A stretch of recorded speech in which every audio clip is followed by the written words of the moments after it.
এই সরকার কি আওয়ামী লীগের পুনর্বাসন করতে যাচ্ছে?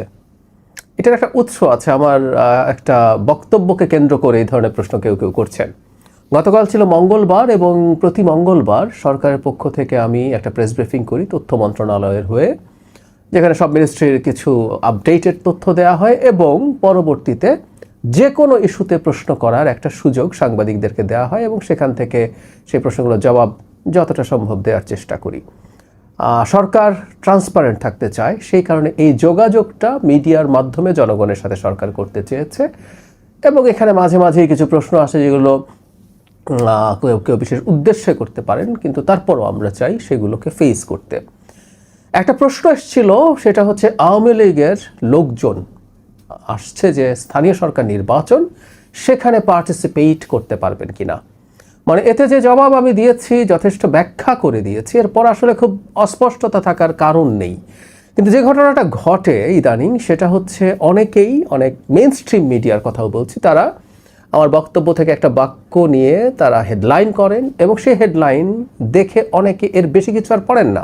যারা ফটো কার্ডও বানাচ্ছেন তারা তার নিচে সেই খবরটা দিচ্ছেন যেখানে আমার বক্তব্য থাকে।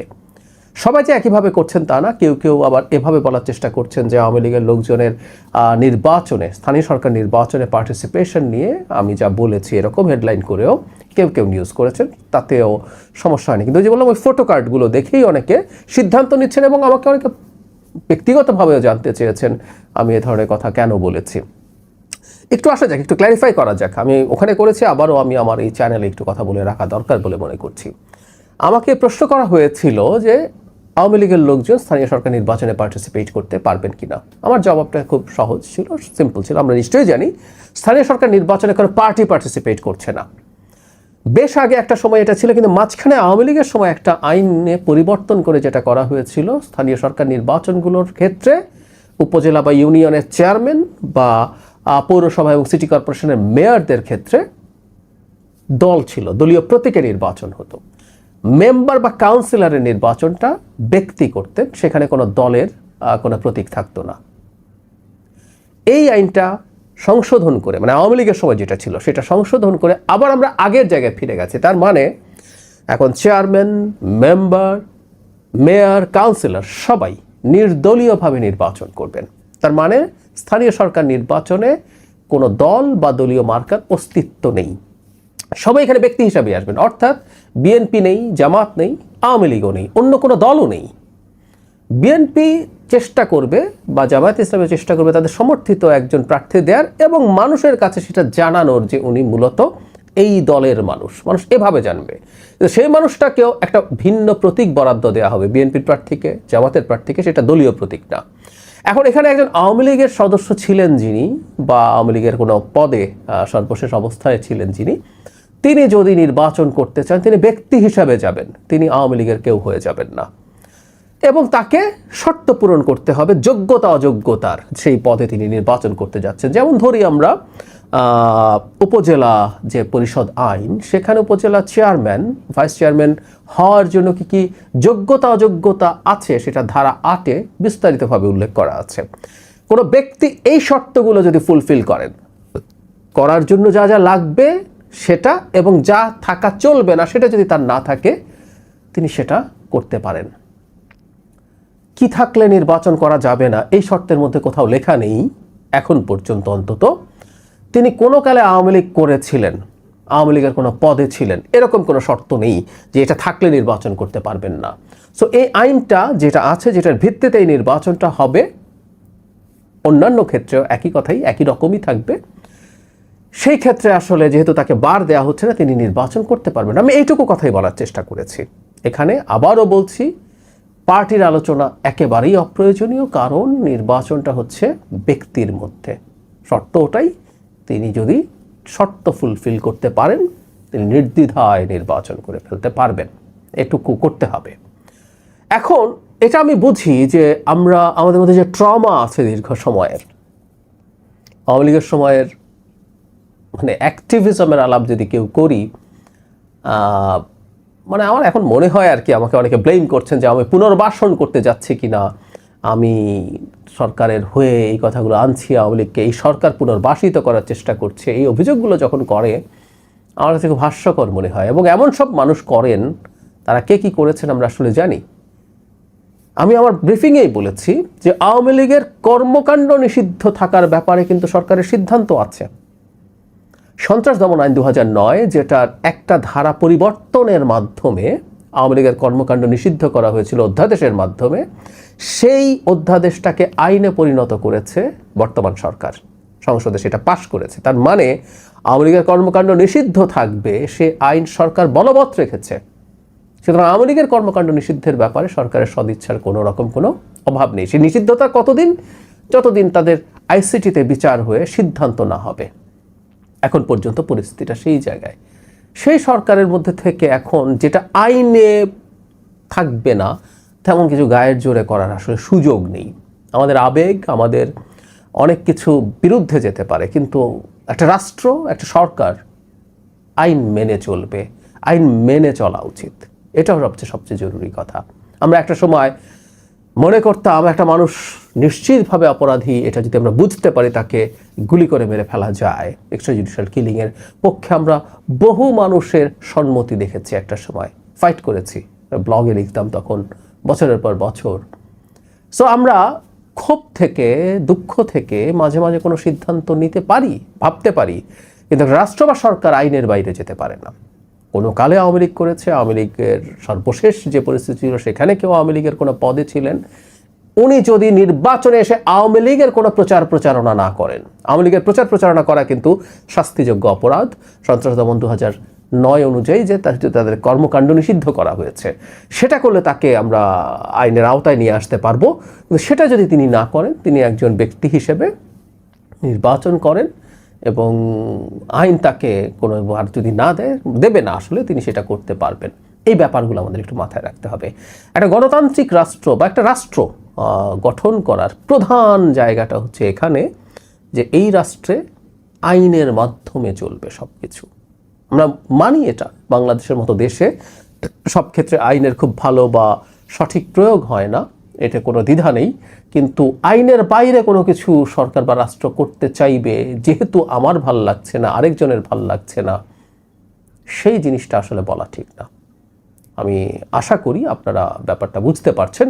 তারপরও কেউ যদি মনে করেন যে আওয়ামী লীগের যারা নেতাকর্মী ছিলেন তারা যদি স্থানীয় সরকার নির্বাচনে পার্টিসিপেট করতে চান, আপনারা একটু জানান তাদেরকে কি বাধা দেওয়া উচিত, আর সরকার কিভাবে বাধা দেবে সেটা নিয়ে একটা পথ নির্দেশ আপনারা আমাদেরকে দিতে পারেন। আমি জাস্ট কৌতূহল বশত একটু জানতে চাইছি, আপনাদের যদি বলার থাকে জানাতে পারেন মন্তব্যে।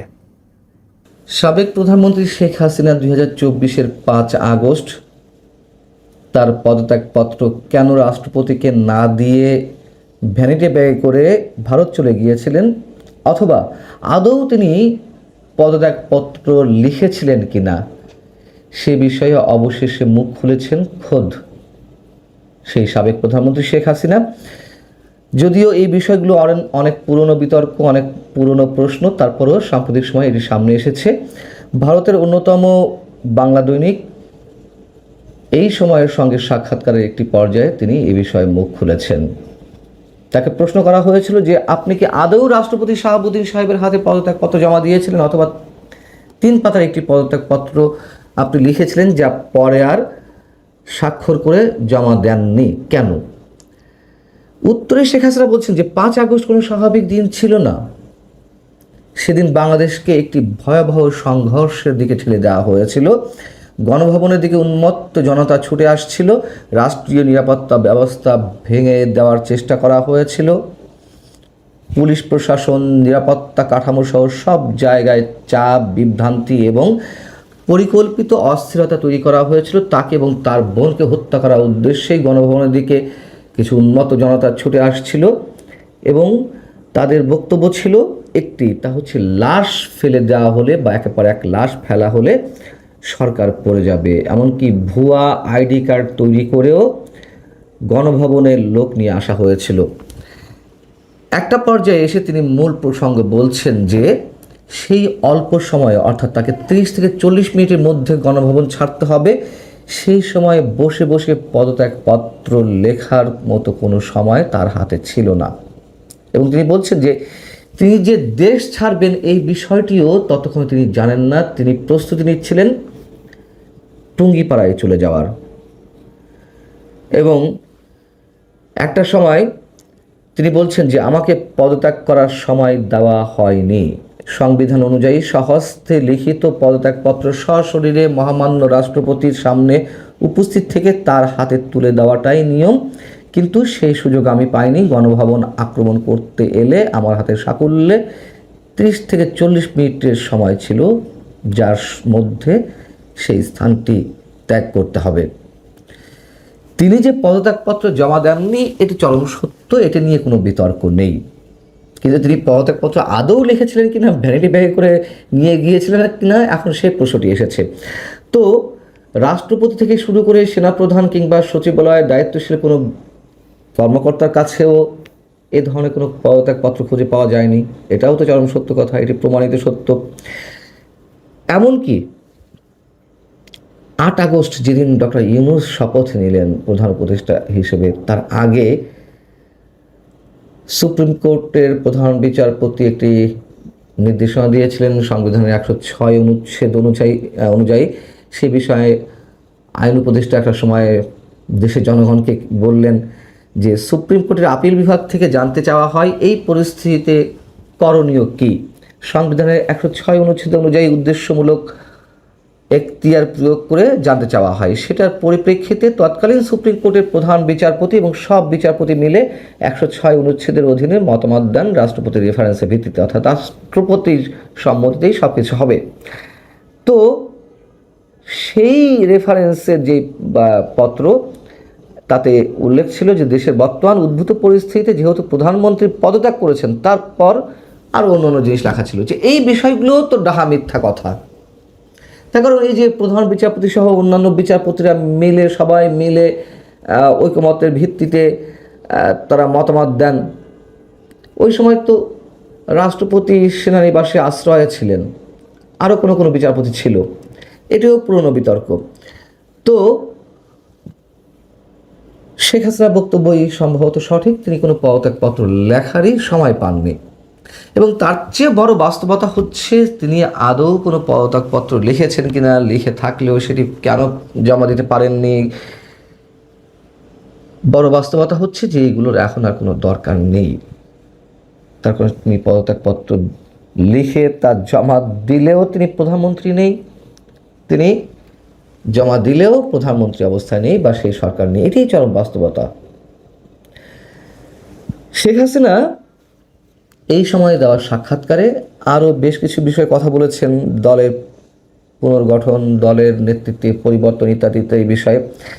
সেখানে প্রশ্ন ছিল যে পরিবর্তিত পরিস্থিতিতে আওয়ামী লীগের পদাধিকারীদের পরিবর্তন করে নতুন দায়িত্ব বন্টনের কথা ভাবছেন কিনা এবং অসুস্থ ও অশক্ত নেতাদের সরিয়ে তরুণদের নেতৃত্বে আনার পরিকল্পনা আপনার রয়েছে কিনা। তো তিনি বলছেন যে আওয়ামী লীগ একটা শুদ্ধিকরণ প্রক্রিয়ার মধ্য দিয়ে যাচ্ছে। যারা আদর্শের জন্য এই দলে ছিলেন তারা আজকের দুর্দিনে আরও দৃঢ়ভাবে পাশে রয়েছেন এবং তারাই থাকবেন দলের নেতৃত্বে। আর যারা ব্যক্তিগত সুবিধা এবং ক্ষমতার আশায় ছিলেন তারা ইতিমধ্যে ভোল পাল্টে ফেলেছেন, অনেকে চুপ করে গেছেন। এটা দলকে দুর্বল করেনি, বরং দলকে খাঁটি করেছে। অর্থাৎ তিনি মানুষজন বা তার নেতাদের চিনতে পারছেন, বেশ ভালো কথা তিনি যদি চিনতে পেরে থাকেন। এবং তিনি বলছেন যারা দায়িত্ব পালন করতে পারবেন না, যারা কর্মীদের পাশে দাঁড়াতে পারবে না, যারা কঠিন সময়ে দলের পাশে ছিল না, সংগঠনকে ধরে রাখতে পারেনি, তাদের বিষয়ে দলীয় কাঠামোর মধ্যেই সিদ্ধান্ত নেওয়া হবে। তার এই বক্তব্য ভালো অবশ্যই, কিন্তু একটি কথা চারদিক থেকে তো প্রশ্ন আকারে ওঠে, যেই শেখ পরিবারের অনেক সদস্যের কারণে আজকে আওয়ামী লীগের এই অবস্থা, লুটপাট থেকে শুরু করে নানান অপকর্মের অভিযোগ রয়েছে শেখ পরিবারের অনেক সদস্যের বিরুদ্ধে, তাদের বিষয়ে তিনি কী সিদ্ধান্ত নিতে যাচ্ছেন। এবং দলীয় নেতাকর্মীদের অধিকাংশের অভিযোগ যে এই সব সদস্যের কারণেই ত্যাগী নেতাকর্মীরা সামনে এগিয়ে আসতে পারেনি এবং যে হাইব্রিড আওয়ামী লীগেরা জায়গা করে নিয়েছে দলের মধ্যে, তাদেরকে মোটা অঙ্কের টাকা বিনিময়ে এই শেখ পরিবারের সদস্যরাই স্থান করে দিয়েছে। আর টাকা পাচারের অভিযোগ তো রয়েছেই। কেন শেখ হাসিনা তার পরিবারের সদস্যদের, তার পরিবারের সদস্য বলতে তার যারা চাচাতো, খালাতো, মামাতো ভাই বোনেরা আছেন, কিংবা শেখ পরিবারের অন্যান্য সদস্যরা, তার নিজের যে দুই সন্তান, এমনকি তার বোন শেখ রেহানা, তাদের বিরুদ্ধেও কি কম অভিযোগ? নিশ্চয়ই না। এবং অনেকে বলে থাকে যে শেখ হাসিনা তার পরিবারের কাছে অনেক বেশি দুর্বল। হয়তো সত্য কথাগুলো, কিন্তু দলকে বাঁচাতে গেলে শুধু পরিবারের সদস্য তো নয়, তাকে অনেক ধরনের বাছাই প্রক্রিয়ার মধ্যে দিয়ে যেতে হবে। কারণ দলের আজকে যে অবস্থা, তৃণমূলের নেতা কর্মীরা যে এখনও পর্যন্ত কারাগারে রয়েছেন, থেকে দেখে এসেছি, তো শুনে এসেছি তাদের বক্তব্য। আমি জানি না দলের শীর্ষ নেতৃত্ব তাদের বক্তব্য কতটা শোনার চেষ্টা করছেন, বা এখনো পর্যন্ত যারা অসহায় অবস্থায় নানান ধরনের একটা রোমহর্ষক অবস্থার মধ্যে দিয়ে দিন কাটাচ্ছে, তাদের মতামত তারা শোনার চেষ্টা করছেন কিনা। এবং তিনি যে আপাতত দল থেকে বিদায় নিচ্ছেন না, দলের দায়িত্ব তার হাতেই রাখতে চাইছেন, এই বিষয়েও এই সময়ের বক্তব্যে তিনি স্পষ্ট করেছেন। এবং সেই প্রসঙ্গে সজীব ওয়াজেদ জয়ের কথাটি এসেছিল, যে সজীব ওয়াজেদ জয় তো নিজেই বলেছিলেন যে আপনি অবসরে যাবেন বা আপনার বয়স হয়েছে। তিনি বলেছেন সেটি বলতেই পারেন, নেতৃত্বে পরিবর্তন সময়ের ব্যাপার, এবং দলের কাউন্সিলরদের হাতে এটি নির্ভর করে। তিনি বারবার বলেছেন যে আমি বিদায় নিতে চাই, দলের কাউন্সিলররা তাকে রেখে দিয়েছে, তারও বয়স হয়েছে। সেই জায়গা থেকে হয়তো সজীব ওয়াজেদ জয় মন্তব্য করেছেন। তবে তিনি ফাইনালি দলের নেতৃত্ব ছাড়ছেন না, সেই কথাটিও জানিয়ে দিয়েছেন। কিন্তু এখন বিষয় হচ্ছে, দেশের রাজনীতিতে পুনর্বাসিত হওয়ার ক্ষেত্রে তার ফিরে আসাটা অথবা দলের ফিরে আসাটা কতটা সহজ, এই মুহূর্তে সবারই প্রশ্ন। তবে ইঙ্গিত যতটা পাওয়া যাচ্ছে, হয়তো সরকারের পক্ষ থেকে একটু একটু করে ছাড় দেওয়া হচ্ছে। যেমন আগামী স্থায়ী সরকার নির্বাচনে আওয়ামী লীগের বিভিন্ন পর্যায়ে যারা পদাধিকারী হয়ে আছেন, তাদের অনেকে নির্বাচন করতে পারবে, যেহেতু দলীয় মার্কা ছাড়া এটি নির্বাচন। বাংলাদেশের ঐতিহ্যবাহী রাজনৈতিক দল বিএনপি অপর একটি পুরনো এবং ঐতিহ্যবাহী রাজনৈতিক দল আওয়ামী লীগ। বিএনপি যখন রাষ্ট্র ক্ষমতায়, ঠিক সেই সময়টিতে সংসদে আইন পাশ করে আওয়ামী লীগকে নিষিদ্ধ করা হয়েছে। এর পরিণতি কি হবে, এই বিষয়গুলো নিয়ে আলোচনা করব। 2 নম্বর হলো যে আওয়ামী লীগকে নিষিদ্ধ করে একটি রিফাইন্ড আওয়ামী লীগ, পরিশুদ্ধ আওয়ামী লীগ, সেটি হয়তো আওয়ামী লীগের পরিবর্তে ভিন্ন একটি নাম নিয়ে বা আওয়ামী লীগ হতে পারে, আওয়ামী লীগ হতে পারে, মানে বিএনপির সাথে মিল রেখে বা আওয়ামী লীগ, বা জামাতের সাথে মিল রেখে জাম লীগ হতে পারে, আম লীগ, জাম লীগ, বা জাওয়ামী লীগ হতে পারে। রাজার ইচ্ছায় প্রজা নড়ে, কর্তার ইচ্ছায় কর্ম নড়ে, হাকিমের ইচ্ছায় হুকুম নড়ে। এটাই পৃথিবীতে আমরা দেখে আসছি। মানুষ যখন ক্ষমতায় বসে, তখন সে ভুলেই যায় যে কোন একটা সময় তার ক্ষমতা ছিল না, সে খুব অসহায় দুর্বল অবস্থায় এই পৃথিবীতে এসেছে উলঙ্গ হয়ে। আর এমন একটা সময় আসবে যখন সে আবার দুর্বল হয়ে পড়বে, বোধ থাকবে না, শিশুর মতো হয়ে যাবে, বিশাল একটা শরীর নিয়ে অবধ শিশুর মতো আচরণ করে একসময় কবরে যাবে। আর কিয়ামতের দিন তাকে ঠিক এই পৃথিবীতে যেভাবে উলঙ্গ করে তাদেরকে পাঠানো হয়েছিল, একইভাবে কিয়ামতের ময়দানে সবাইকে, ইচ অ্যান্ড এভরিবডি, উলঙ্গ করে, ন্যাংটো করে আল্লাহ রাব্বুল আলামিন কিয়ামতের ময়দানে তাদেরকে উঠাবেন। ইয়াউমা হুম বারিজুনা লা ইয়াখফা আলাল্লাহি মিনহুম শাইউন লিমানিল মুলকুল ইয়াউম লিল্লাহিল ওয়াহিদিল কাহ্হার। কিয়ামতের ময়দানে আল্লাহ রাব্বুল আলামিন তার বান্দাদেরকে জিজ্ঞাসা করবে যে আজকের এই দিনের রাজত্ব কার। তো এই বিষয়গুলো কোরআনে বলা আছে, অন্যান্য ধর্মগ্রন্থ বলা আছে, একটু 19-20 করে, কিন্তু আমরা সেটা বিশ্বাস করি না। আওয়ামী লীগ যখন ক্ষমতায়, তখন জিয়াউর রহমানের মাজার সরাতে হবে, সেই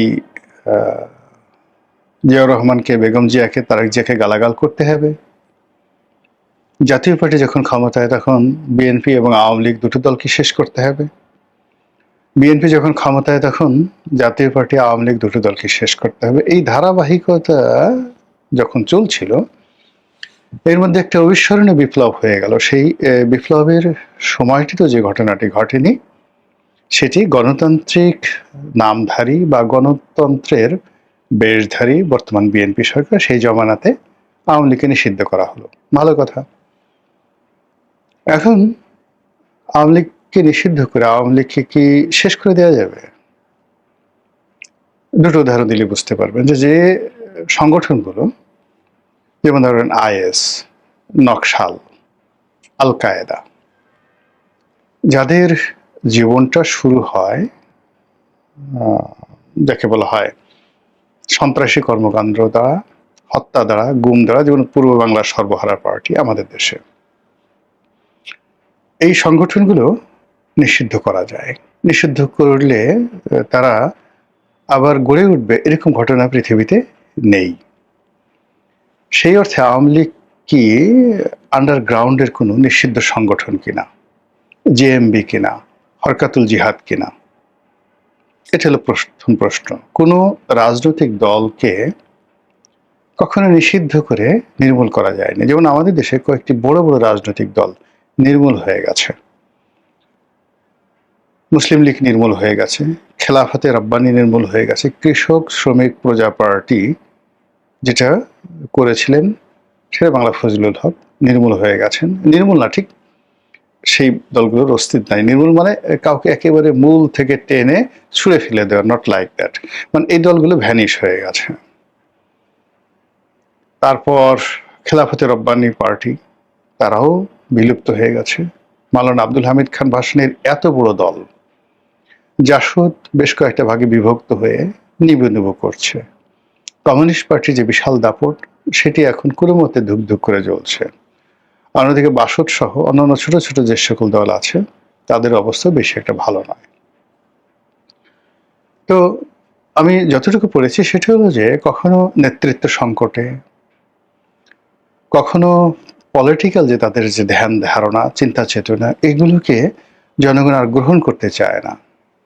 কখনো সমাজের বিবর্তন হয়, কখনো পরিবর্তন হয়। সেই পরিবর্তনের সঙ্গে রাজনৈতিক দলগুলো তাদের যে আইডিওলজি, চিন্তা চেতনা, কর্ম ইত্যাদি একত্র না করার কারণে অনেক রাজনৈতিক দল সারা দুনিয়াতে বিলুপ্ত হয়। আওয়ামী লীগ সেরকম অবস্থায় পড়েছে? যদি না হয়, আওয়ামী লীগ বিলুপ্ত হবে না। আর আওয়ামী লীগ যদি নিজেদেরকে মনে করে যে না, তারা সর্বজ্ঞানী এবং পরিবর্তিত পরিস্থিতির সঙ্গে যে একটা নতুন জেনারেশনে এসছে, এই যে একটা নতুন পরিস্থিতির সৃষ্টি হয়েছে, নতুন একটা এনভায়রনমেন্ট তৈরি হয়েছে, এটার সঙ্গে সামঞ্জস্য যদি আওয়ামী লীগ করতে না পারে, আওয়ামী লীগকে নিষিদ্ধ করতে হবে না, আওয়ামী লীগ এমনি নিষিদ্ধ হয়ে যাবে বা বিলুপ্ত হয়ে যাবে। অন্যদিকে যদি রাষ্ট্রের সর্বশক্তি নিয়োগ করে আরো দুনিয়ার অনেকগুলো রাষ্ট্রকে একত্র করা হয়, সবাই মিলে যদি চেষ্টা করে, তবু আওয়ামী লীগকে নিষিদ্ধ করা যাবে না যদি এটির নেতৃত্ব থাকে, এটির রাজনৈতিক যে আদর্শ সেটি থাকে, এটির অ্যাডাপশন ক্ষমতা থাকে, এটির রিনোভেশন ক্ষমতা থাকে, তাহলে এটি টিকে যাবে বেটার দ্যান বিফোর, আগের চাইতে, অন্য যে কোনো সময়ের চাইতে। আওয়ামী লীগ ক্ষমতা হারা হয়েছে প্রায় 2 বছর হলো, বা 2 বছরের চেয়ে বেশি। তো এই যে না, এখনো 2 বছর হয়নি, আগস্ট মাসে 2 বছর হবে। তো প্রায় 2 বছর হলো তারা ক্ষমতা হারা হয়েছে। এই সময়ের মধ্যে আপনি কি আওয়ামী লীগের কোনো বিবর্তন দেখতে পাচ্ছেন? পরিবর্তন, পরিবর্ধন, পরিমার্জন, নেতৃত্বের কোনো, যাকে বলা হয়, যা কিছু আছে। যেমন আমাদের দেশে দুটো রাজনৈতিক দলের উপর মারাত্মক বিপদ এসেছিল এরশাদ সাহেবের পতনের পরে। তো এখন এরশাদ সাহেবের পতনের পরে 90, 91 এই পুরো সময়টা বা আজ অবধি আপনি যদি জাতীয় পার্টির পরিবর্তন বিবর্তন সবকিছু দেখেন, তার সঙ্গে কি আওয়ামী লীগের মিল আছে? যদি না থাকে, তাহলে আওয়ামী লীগের অস্তিত্ব সংকটটা কোন জায়গায় গিয়ে পৌঁছবে? This is one. দ্বিতীয়ত হলো বিএনপির উপর বহুবার, যাকে বলা হয়, বিপদ আপদ বালা মুসিবত এসছে। জিয়াউর রহমানের মৃত্যুর পর, প্রেসিডেন্ট সাত্তারের ক্ষমতাচ্যুতির পর, এরশাদ জমানায় ক্ষমতা লাভের পর, এরপর 11 এই সুদীর্ঘ সময়ে বিএনপি কি করেছে?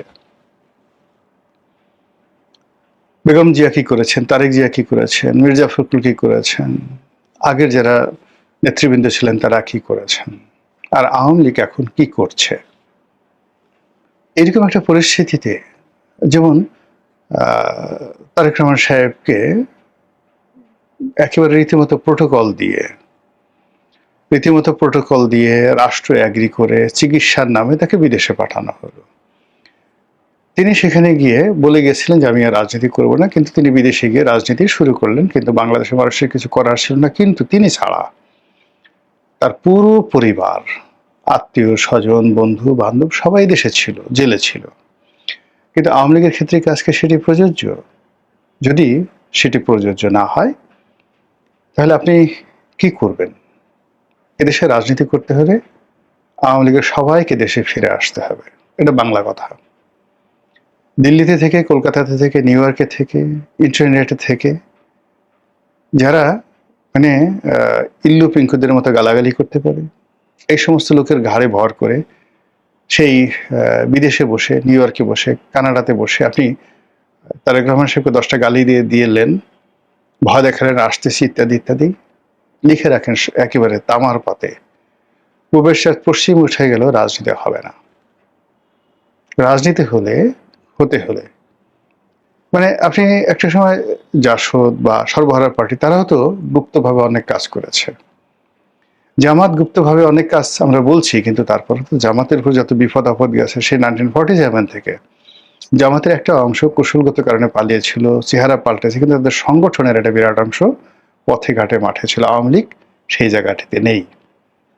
ফলে এটা যদি চলতে থাকে তাহলে নিষিদ্ধ বড় ব্যাপার নয়, নিষিদ্ধ একটা টোটালি কাগজে কলমের একটা বিষয়। আওয়ামী লীগ এমনি অটোমেটিক্যালি মুসলিম লীগ হয়ে যাবে। কিন্তু আওয়ামী লীগ যদি সাহস করে সব পরিণতি মেনে নিয়ে একেবারে বাংলাদেশে আসে, এই যে যেমন ধরেন আইভি জেলে ঢুকলো, তার কি জামিন হয়নি? সাবির হোসেন চৌধুরীর কি জামিন হয়নি? আচ্ছা, ব্যারিস্টার রফিকুল ইসলাম, না, মেজর রফিকুল ইসলাম, তার কি জামিন হয়নি? আব্দুল মান্নান, সাবেক পরিকল্পনা মন্ত্রী, তার জামিন হয়েছে। সামনে সুমনের জামিন হবে, আর অনেকের জামিন হবে। এমনকি যদি দীপুমণি, তারপর শাহজাহান খান, সালমান এফ রহমান, আনিসুল হক, তাদেরও জামিন হয়ে যায়, আমি আশ্চর্য হব না। কিন্তু যারা ভয়ে দেশে পালিয়ে গেছেন,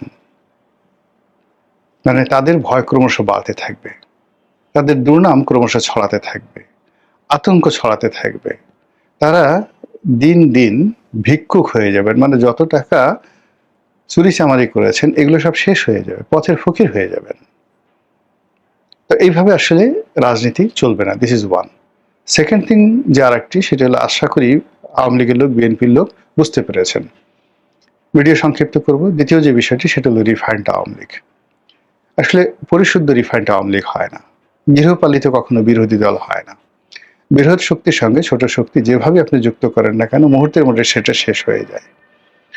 আওয়ামী লীগের সঙ্গে এভাবে যারা দাবিদারি করার চেষ্টা করেছে, জাতীয় পার্টি, হাসানুল হক ইনু, রাশেদ খান মেনন, মঈনুদ্দিন খান বাদল, এই সমস্ত লিজেন্ড বড় বড় নেতা,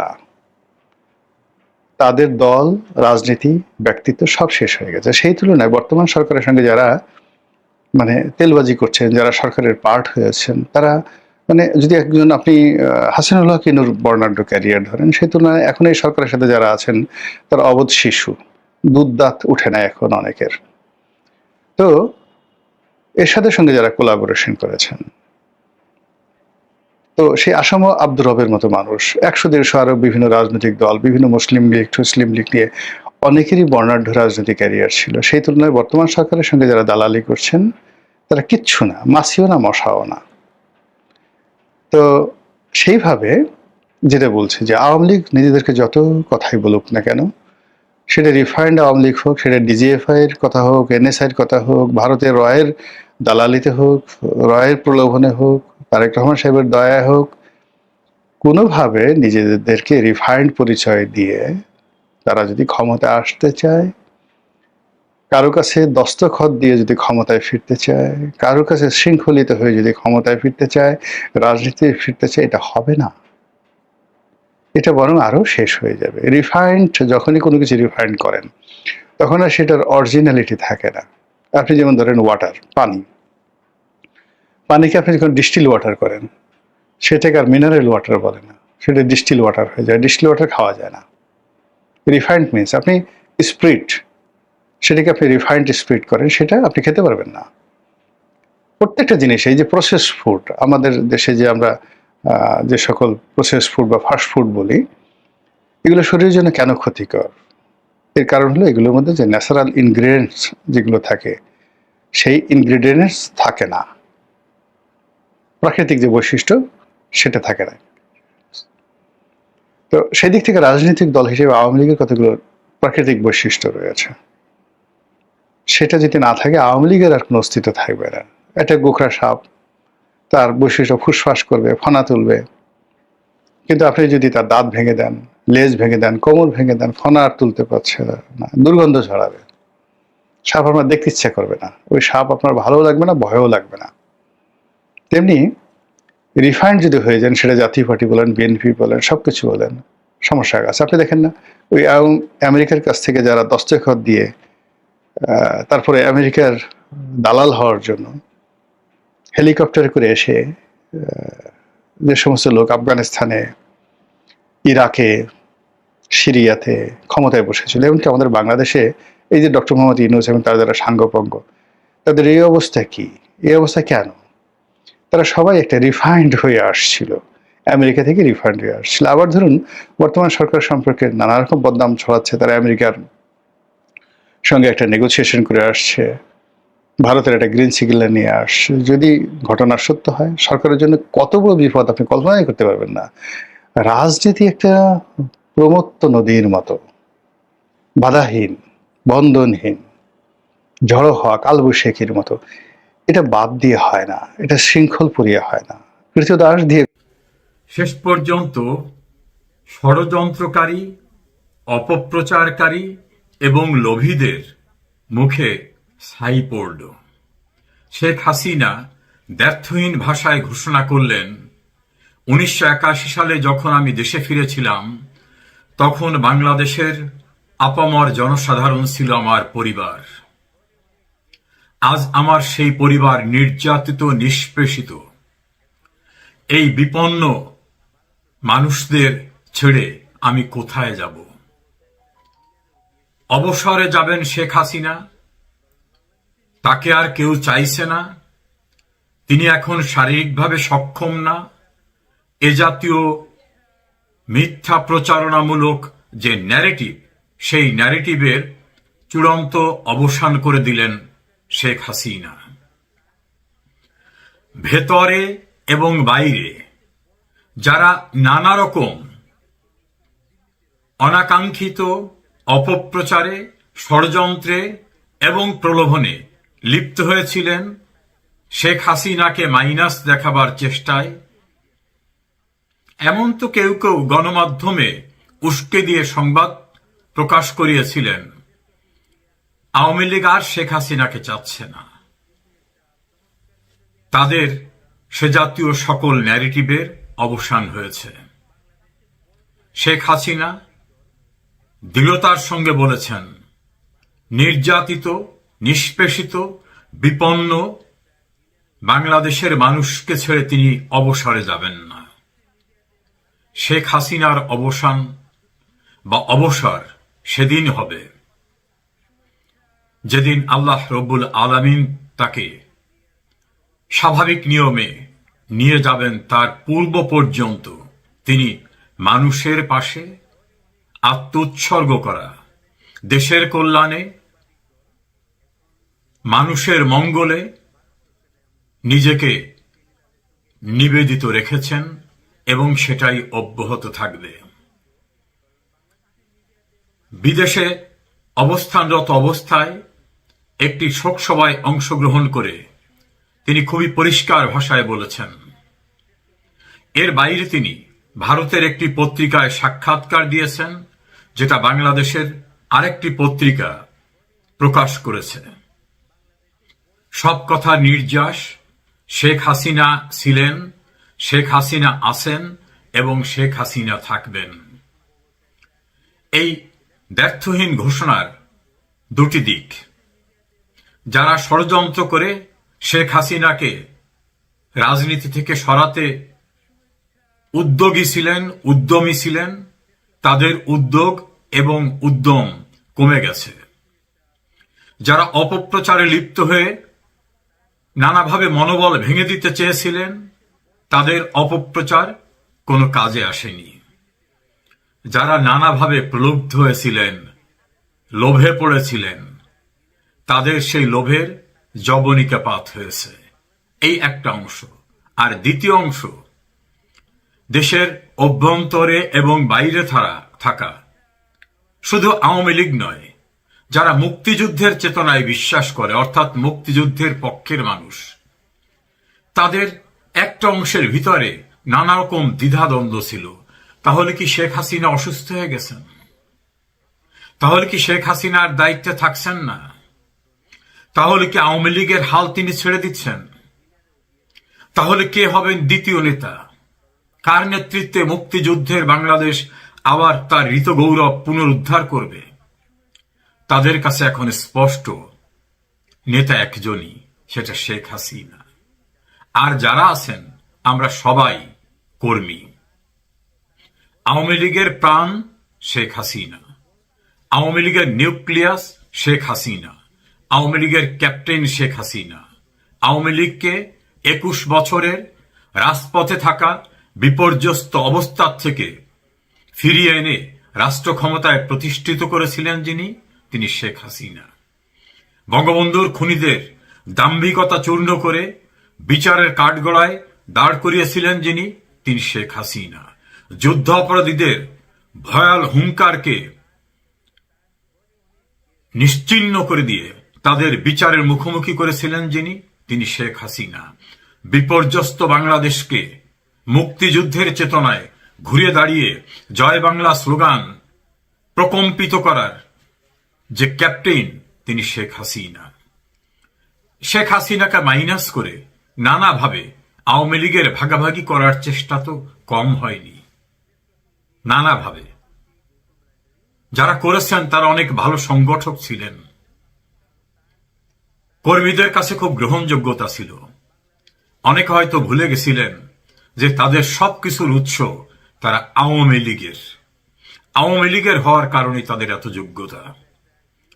বিভাজিত করে, গ্রুপিং করে এক পর্যায়ে তারা বুঝতে পেরেছেন আওয়ামী লীগহীন কোন হেভিওয়েটের কোনো মূল্য নেই, কোনো মূল্য নেই। বারবার সেটা প্রমাণিত হয়েছে। ফলত আওয়ামী লীগের বাইরে গিয়ে এবং বঙ্গবন্ধুর আদর্শ, বঙ্গবন্ধুর উত্তরসূরির বাইরে গিয়ে ভেতরে এবং বাইরে যারাই ষড়যন্ত্র করেন, অপপ্রচার চালান, প্রলুব্ধ হন, তাদের বাস্তবে ফলাফল 0 এবং -0। আওয়ামী লীগ মানে শেখ হাসিনা, শেখ হাসিনা মানে আওয়ামী লীগ। বিদ্যমান রাজনীতিতে আওয়ামী লীগ এবং শেখ হাসিনা পরস্পর অবিচ্ছেদ্য সত্তা। আমরা সবাই কর্মী। দেশের কোটি কোটি ধর্মের, রাজনীতির বিভিন্ন রকম ভাবে বিভাজিত মানুষগুলো একটি জায়গায় ঐক্যবদ্ধ। মুক্তিযুদ্ধের চেতনার হাল ধরার জন্য শেখ হাসিনার কোনো বিকল্প নেই। আজ সেটা দ্ব্যর্থহীন ভাষায় শেখ হাসিনা ঘোষণা দেওয়ায় প্রাণ ফিরে পেয়েছে। মানুষের স্পৃহা, উদ্যম, আকাঙ্ক্ষা 10 ডিগ্রি সামনে এগিয়ে গেছে, এবং সেটা শেখ হাসিনাকে নিয়ে। শেখ হাসিনা যে খুব তাড়াতাড়ি ফিরছেন তার আরো একটা ইঙ্গিত দিলেন। আজকে এই সময়ের অনলাইন ভার্সানে অনমিত্র একটা সাক্ষাৎকার দিয়েছে ইমেল মারফত। সেখানে ওনাকে জিজ্ঞেস করা হয়েছে যে আপনি কি কোনো অবসর টবসর নেওয়ার পরিকল্পনা করছেন? সেখানে উনি পরিষ্কার জানিয়ে দিয়েছেন অবসর ভাবনা খারিজ, দুঃসময়ে মানুষের পাশে থাকতে চান হাসিনা। নয়াদিল্লি থেকে এই সময়কে দীর্ঘ সাক্ষাৎকার দিয়েছেন বাংলাদেশের প্রাক্তন প্রধানমন্ত্রী শেখ হাসিনা। গণভবন ছেড়ে আসা ইস্তফা না দেওয়ার কারণ থেকে বর্তমান সরকারের মূল্যায়ন, নিজের দলের ভবিষ্যৎ পরিকল্পনা সব বিষয়ে খোলামেলা সবিস্তার কথা বলেছেন শেখ মুজিব কন্যা। আজ তার প্রথম পর্ব। সেখানে এক জায়গায় উনি বলছেন যে আমার বাবা বঙ্গবন্ধু শেখ মুজিবুর রহমান আমাকে মানুষের শেষ দুঃসময়ে তাদের পাশে থাকার শিক্ষা দিয়েছেন। 1981 সালে আমি যখন সব হারিয়ে দেশে ফিরেছিলাম তখন আওয়ামী লীগের কর্মীরাই ছিলেন আমার পরিবার। আজ সেই নেতাকর্মীরা নির্যাতিত, আমি কিভাবে তাদের ছেড়ে বিশ্রামে যাই। খুব সত্যি কথা বলেছেন উনি। বরাবরই একটাই কথা বলছেন যে যখন আওয়ামী লীগ পরিবারের সমস্ত তার সমর্থক সন্তানের মতো তারা যখন এই দুঃসময়ে কঠিন সময় পার করছেন তখন তিনি ভারতে সুস্থির থাকতে পারছেন না। আমি বারবার আপনাদের বলেছি তিনি অস্থির হয়ে উঠেছেন, দেশে যাওয়ার জন্য অস্থির হয়ে উঠেছেন। ভারত সরকারও তাই আর দেরি করতে চাইছে না। তিনি বারবার একই রিকোয়েস্ট করছেন যে আমি একা একাই ফিরতে চাই, আপনারা আমাকে অনুমতি দিন। কিন্তু ভারত সরকার যতক্ষণ না সেট আপ রেডি হচ্ছে ততক্ষণ পর্যন্ত তাকে অনুরোধ করেছেন আপনি দয়া করে শান্ত হন, আপনার দেশে ফেরার ব্যবস্থা আমরা খুব শিগগিরই করছি, আমাদের ওপরে ভরসা রাখুন। তাই উনি ভারতে রয়েছেন, কিন্তু তার অস্থিরতা এতটুকু কমেনি, যেটা আমি অনেকগুলো ভিডিওতে আপনাদেরকে আগে বলেছি।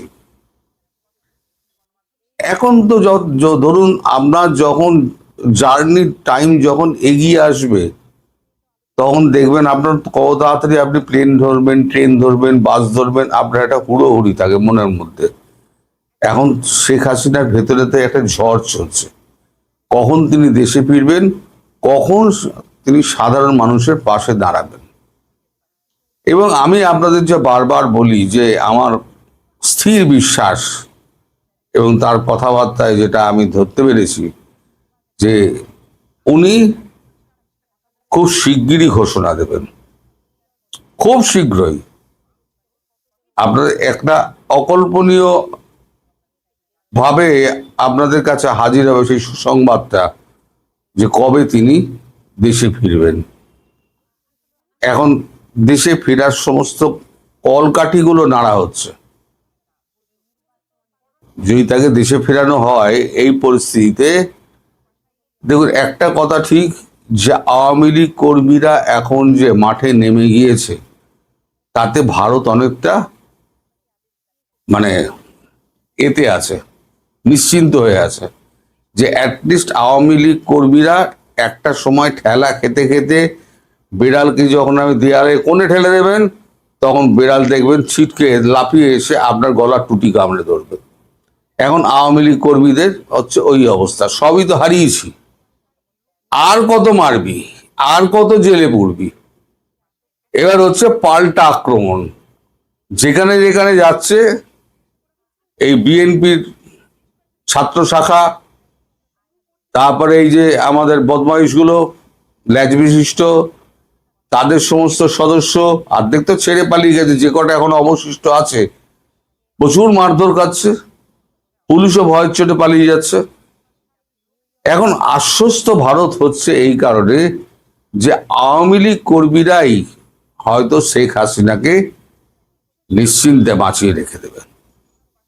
কিন্তু ভারত কোনো রকম চান্স নিচ্ছে না, একটা সহজতম রুট একটা খুঁজে তাকে যথাসময়ে ফেরানোর চেষ্টা করছে। এ বিষয়ে একটা খবর আছে কিন্তু এখনই বলার মতো নয়, 2-4 দিন বাদে আমি বলবো, কারণ এখনো খবরটা মানে কতটা সঠিক কতটা বেঠিক আমি জানি না। এখন দুম করে একটা কথা বলে দেবো, তারপরে দেখা যাবে যে সেটা সঠিক হলো না, তখন আপনারাই আমাকে 10 বার ওই 24 সালের 27শে মার্চের মতো অবস্থা হবে।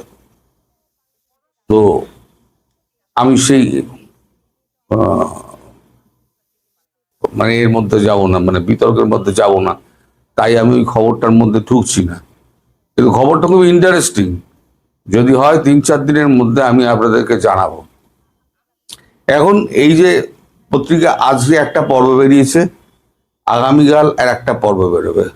এই পর্বে দেশে ফেরার কথা তিনি কিছু বলেননি। উনি বলেছেন আমি দেশে ফিরব এবং আমার কর্মীদের পাশে আমি দাঁড়াবো। আমার বাবা এটা শিখিয়ে গেছিলেন। আর শেখ হাসিনা ভয় পাওয়ার মতো নেত্রী নন। তিনি কিন্তু এখানে বসে সমস্ত কিছু তিনি প্ল্যানস অ্যান্ড প্রোগ্রামস রেডি করে ফেলেছেন। তার মানে দলে কি হবে না হবে সমস্ত কিছু তার কিন্তু একদম রেডি করা আছে। তিনি দেশের মধ্যে কিন্তু বিভিন্ন লোককে দিয়ে কাজ করাচ্ছেন। তার বিশ্বস্ত লোকজনের অভাব কিন্তু দেশের মধ্যে নেই, কম নেই। দেশের মধ্যে প্রচুর বিশ্বস্ত লোক আছে। তারা প্রতিদিন শেখ হাসিনার সঙ্গে যোগাযোগ করছেন এবং প্রধানমন্ত্রী তাদেরকে নির্দেশ দিচ্ছেন এই কাজটা করতে হবে এবং এতক্ষণের মধ্যে আমায় জানাতে হবে। তারা বিশ্বস্ততার সঙ্গে সেই কাজটিও করছেন এবং সময় মতো তারা জানিয়েও দিচ্ছেন। উনি আবার সেগুলো লিখে রাখছেন। ফলে পরবর্তী ক্ষেত্রে যখন উনি দেশে ফিরবেন তখন কাকে দলে রাখবেন কাকে দলে রাখবেন না, নির্বাচনে ফের যাবেন কি নির্বাচনে যাবেন না, সেটা সম্পূর্ণ তার ইচ্ছার উপর নির্ভর করছে। আর এই যারা আজকে গদিতে বসে আছে, আমি বলেছি না আগামী 2 মাস, এই 2 মাসের মধ্যে সব কটা পালাবে। এখন তো পালানোর হিড়ি ঘুরেছে, আরো 6 জন বোধহয় পালাচ্ছে যা শুনলাম। দেখবেন পালাবার সব হিড়ি করবে, তারপর দেখবেন দু করবার সমস্ত পালাচ্ছে। এটা সব বিভিন্ন জায়গায়। ওই যে আমরা 26 অক্ষর সে নাকি বলেছে যে আমি 500 কোটি না 5000 কোটি টাকা নিজ শ্রমে আয় করেছি, কোনো 2 নম্বরই করিনি। সারা তোর তো বিহার চাকরি হওয়ার যোগ্যতা নেই। তুই 5000 কোটিকে 500 কোটি তুই মানে কষ্টার্জিত ধন তোর হলো কি করে? কোথায় কষ্টটা করলি? চাঁদাবাজি করা ছাড়া তো আর কোনো কাজ করিসনি। এরকম সারা দেশ লুটেছে, এরকম কয়েকশো আছে। মানে বড় বড় মাথাগুলো, ছোট ছোট মাথাগুলো ছেড়ে দিন, বড় বড় মাথাগুলো, সেগুলো যেন পালাতে না পারে। আপনারা এয়ারপোর্টের দিকে নজর দিন। আপনারা আরো বেশি করে সংঘবদ্ধ হন এবং দেশটাকে বাঁচানোর চেষ্টা করুন। আপনারা সংঘবদ্ধ হলেই দেখবেন শেখ হাসিনা ভারতেরও তোয়াক্কা করবেন না, উনি নিজস্ব প্লেন করে উনি বেরিয়ে যাবেন। আর নইলে ভারতবর্ষকে এমন চাপ দেবেন, মোদি বাধ্য হয়ে ওনাকে প্লেন দিয়ে দেবেন ঢাকা আন্তর্জাতিক বিমানবন্দরে নামার জন্য। তার আগে সেনাবাহিনীকে যা টাইট দেওয়ার, আমাদের সেনাবাহিনীর প্রধান ভূপেন্দ্র ত্রিবেদী টাইট